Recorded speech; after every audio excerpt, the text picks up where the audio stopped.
بتاتا ہوں ہماری محبت میرے آقا سے کیوں اتنی زیادہ ہے، کیوں اتنی زیادہ ہے کہ ایک وجہ بتاتا ہوں۔ مکہ مکرمہ میں ایک صحابی تھے حضرت صہیب۔ حضرت صہیب یہ جوان تھے، ان کی عمر 25 سے 27 سال کی، اور ان کی جوانی کا حال یہ تھا کہ نہایت ہی عمدہ اور مہنگی خوشبو استعمال کرتے۔ مکہ کی گلیوں سے گزرتے تو ان کی خوشبو آتی تھی۔ بڑے رئیس خاندان سے تھے، لیکن میرے آقا کے دامن میں جب آئے، باپ کٹر دشمن تھا، ماں بھی کٹر دشمن تھی میرے آقا کی۔ وہ نہیں چاہتے تھے کہ صہیب ہمارا محمد صلی اللہ علیہ وسلم کے ساتھ جائے، اس لیے کہ رسول پاک کے صحابہ میں اکثر غریب تھے، ایک امیر کا بیٹا کیسے آ جائے گا۔ ماں باپ روکتے رہے، لیکن یہ محبت بڑھتی ہی رہی۔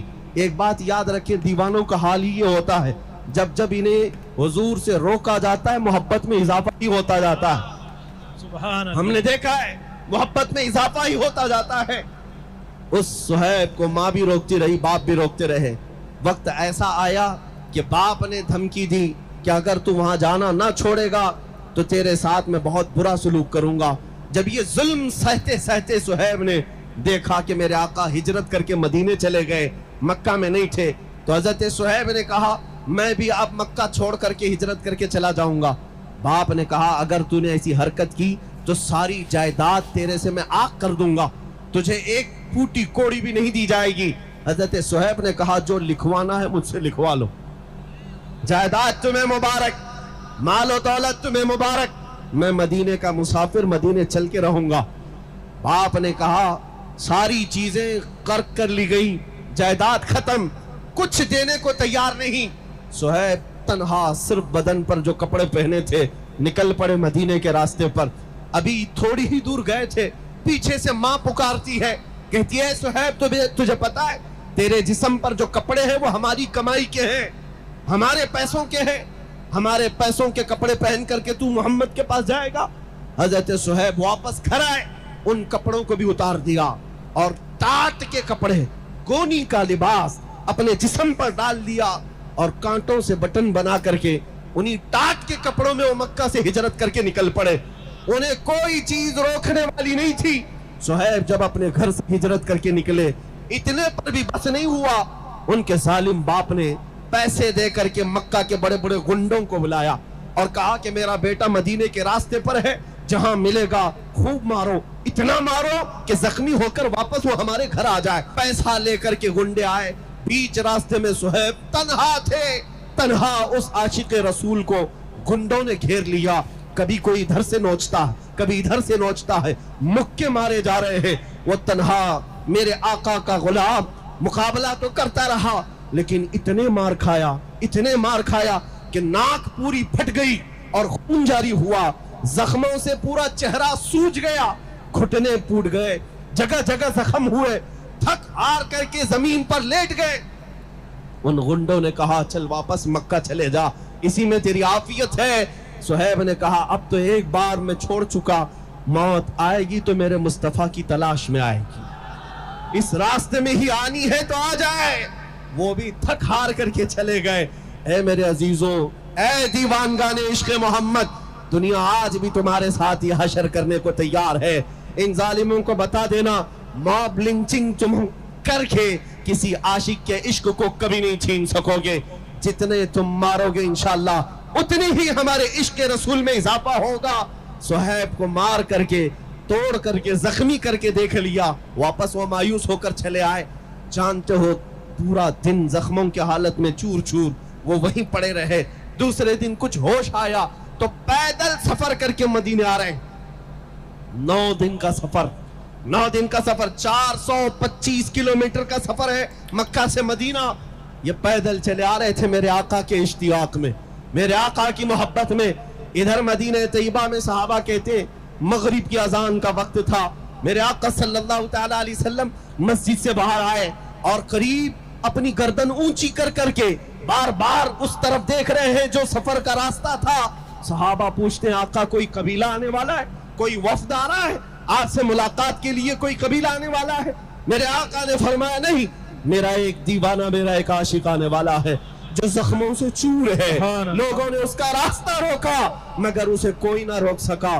सहाबा कहते कौन है जिसका इंतजार मुस्तफा करीम फरमा रहे हैं। थोड़ी देर के बाद सहाबा कहते हैं जख्मों से चूर, खून में लथपथ, तात के कपड़े जगह जगह से फटे हुए। हमने देखा तो ये तो सुहैब है जो मक्का के मालदार का बेटा, जिसकी खुशबू इतनी महंगी थी कि लोग सूंघने के लिए आया करते।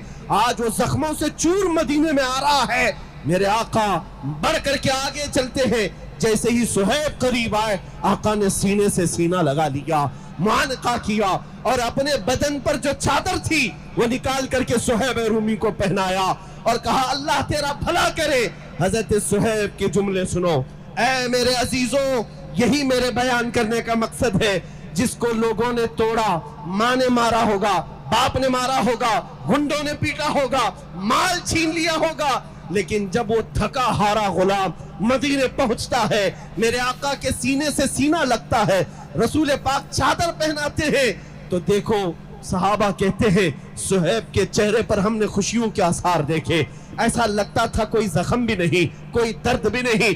उसके बाद अपने दोनों हाथ फैला कर कहता है, सुहैब कहता है मेरे दोस्तों, अब तो मुझे किसी गम का एहसास भी नहीं। दुनिया छूटती है छूटे, मुस्तफा की चादर मेरे पास है।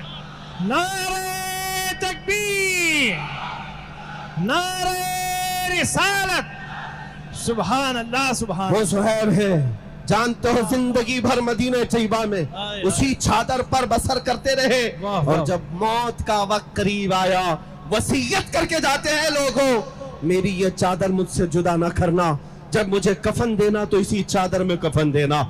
इसलिए कि दुनिया में अगर सबसे ज्यादा मोहब्बत करने वाली कोई जात है तो वो माँ होती है, बाप होता है, लेकिन मेरे साथ तो मामला ये है, मुझसे मोहब्बत करने वाली माँ ने भी छोड़ दिया, बाप ने भी छोड़ दिया। मेरी अजीज माँ ने मेरे कपड़े उतरवाए। किसी की माँ छोड़ दे, बाप छोड़ दे, उस वक्त मदीने का आका तन्हा नहीं छोड़ता। सुभान ये अल्लाह, है हमारी मोहब्बत की वजह, यह है हमारी मोहब्बत की वजह। अजीजान गिरामी, मैं दुनिया को एक कहता हूँ, अगर माँ भी हमारी छोड़ दे, बाप भी हमारा छोड़ दे, मगर गुंबदे खजरा का मक्खी हमें तन्हा नहीं छोड़ता, वो तन्हा कभी नहीं होने देता। एक रिवायत मौजूद है, तुम समझते क्या हो नौजवानों, हो सकता है आज तुम्हें ये ग्लैमर की दुनिया ने का देखा हो, तुम्हें ये बॉलीवुड और हॉलीवुड की फिरकियों ने अपनी तरफ खींच लिया होगा। मैं समझता हूं हमारे बच्चे थोड़ी देर के लिए भटक गए होंगे, लेकिन सिर्फ अखलाक में, आमाल में, लेकिन आज भी तुम्हारे सीने में मेरे आका का वो चिराग जल रहा है। अगर हुजूर की मोहब्बत का चिराग ना होता तो इस मजमे में आते भी नहीं।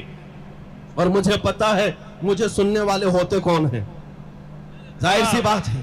वाह वाह वाह। मैंने महसूस किया है मुझ जैसे खतीब को बहुत कम लोग सुनते हैं, वैसे तो दूर बैठ के बहुत सुनते हैं, लेकिन करीब आने वालों को मैंने महसूस किया है। कई लोग ये सोचते हैं ये मौलाना के साथ खड़े रहेंगे कल को हम पे भी केस हो जाएगा, ये फुल रडार में है, इनको भी पकड़ लेंगे उनको भी पकड़ लेंगे।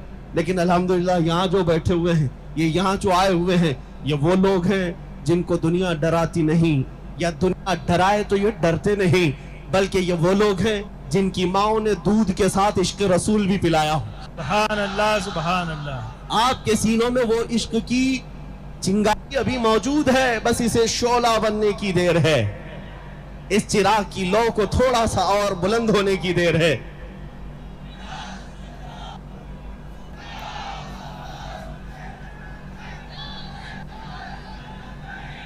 लब्बैक लब्बैक या रसूल अल्लाह, लब्बैक लब्बैक लब्बैक या रसूल अल्लाह, लब्बैक लब्बैक लब्बैक या रसूल अल्लाह, लब्बैक लब्बैक लब्बैक या रसूल अल्लाह, लब्बैक लब्बैक लब्बैक या रसूल अल्लाह। मेरे अजीजों, मैंने तो अब ये जागते हुए और अवेयरनेस आते हुए भी मैंने महसूस किया कि आज से 1 साल पहले एक खबीस मलून पाखंडी मेरे नबी पाक की शान में भौंक रहा था, तो हमने उसे पुकार कर कहा था कि आओ चलते हैं आग में देख के। आपको पता होगा, पता होगा मेरे अजीजों, हमारे जज्बात से कोई मंसूबा बंदी नहीं, कोई प्लानिंग से नहीं, बल्कि दिल जब दुखता है तो यही मैंने कहा, इश्क कुछ भी कर सकता है। बेखतर कूद पड़ा आतिशे नमरूद में इश्क। हुजूर की मोहब्बत है, हुजूर का नाम है, हमें तो इतना पता है, हदीसों में हमने पढ़ा है। हज़रत जाबिर रज़ियल्लाहु तआला अन्हु सहाबी रसूल हैं, हुजूर की घर में दावत किया, मेरे आका दावत में आए, खाना खाने के बाद अपने हाथ दस्तरखान पर पहुंच लिया। हज़रत जाबिर कहते हैं वो दस्तरखान उठाकर मैंने तबर्रुक के लिए रख लिया। वो बदअकीदो सुनो, तबर्रुक रखना भी सहाबा की सुन्नत है। हज़रत जाबिर उस दस्तरखान को उठाकर रखते हैं, लेकिन रिवायत में मौजूद है कि जब कभी वो दस्तरखान मैला होता, हज़रत जाबिर उसको पानी से नहीं धोते, भड़कते हुए आग के तंदूर में डाल देते थे। कपड़े का दस्तरखान आग में डालते, थोड़ी देर के बाद उसको आग से निकालते, पूरा मैल निकल जाता, एक रुआं भी नहीं जलता था। हदीस में मौजूद है। किस वजह से? कपड़े को तो आग जलाती है, लेकिन उस कपड़े को मेरे आका ने अपने हाथों से जो पोंछा था, अपने हाथों से जो मसा किया था।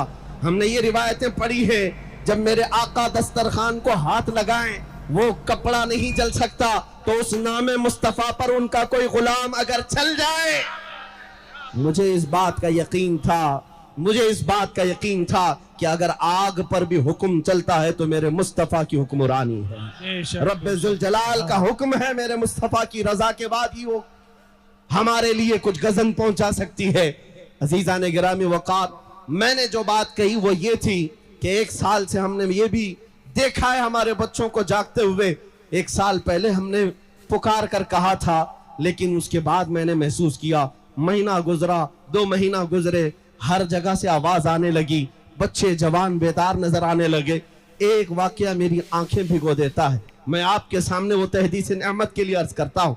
एक बार एक नौजवान लड़का हमारे पास आया और कहने लगा कि हजरत, उसका होलिया देख कर के अजीब था, मुंबई का रहने वाला, हिप्पी कट है, फटी जीन्स पहना हुआ है, इधर बालियां हैं, कड़े भी है, और पूरी दाढ़ी में भी डिजाइन, टैटू भी लगे हुए हैं, जो एक अजीब सी कैफियत बना करके वो आया हमारे पास। कहा नशा भी करता था, दिन रात नशे में रहने वाला, और मुझसे कहता है मौलाना मैं तो मस्जिद में कम आया करता हूँ, मुझे पता नहीं, लेकिन मेरे ये हालात अपनी जगह पर, नशा भी होता है, मैं तौबा कर लूंगा, लेकिन मुझे अभी मेरे दोस्त ने आपकी एक वीडियो बताई जिसमें आप किसी मलऊन को, गुस्ताखे रसूल को ललकार कर कह रहे हैं कि आग में कूदने का वक्त आया है। मुझे पता नहीं होता क्या है, लेकिन मेरा दिल बेकरार था, मैं आपसे मिलना चाहता था, और आपसे मिलकर सिर्फ इतना कहना चाहता हूं, मौलाना आप नहीं जाएंगे, मैं पहले जाऊंगा,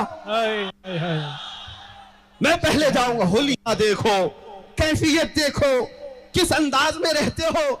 मेरी आंखें भीग गई। फिर मैंने बारगाह मुस्तफा में देख करके अल्लाह के हबीब सल्लल्लाहु अलैहि वसल्लम की बारगाह में हाथ जोड़ करके ये अर्ज किया था, आका आपके ये गुलाम गुनहगार तो हो गए हैं, गद्दार नहीं हुए।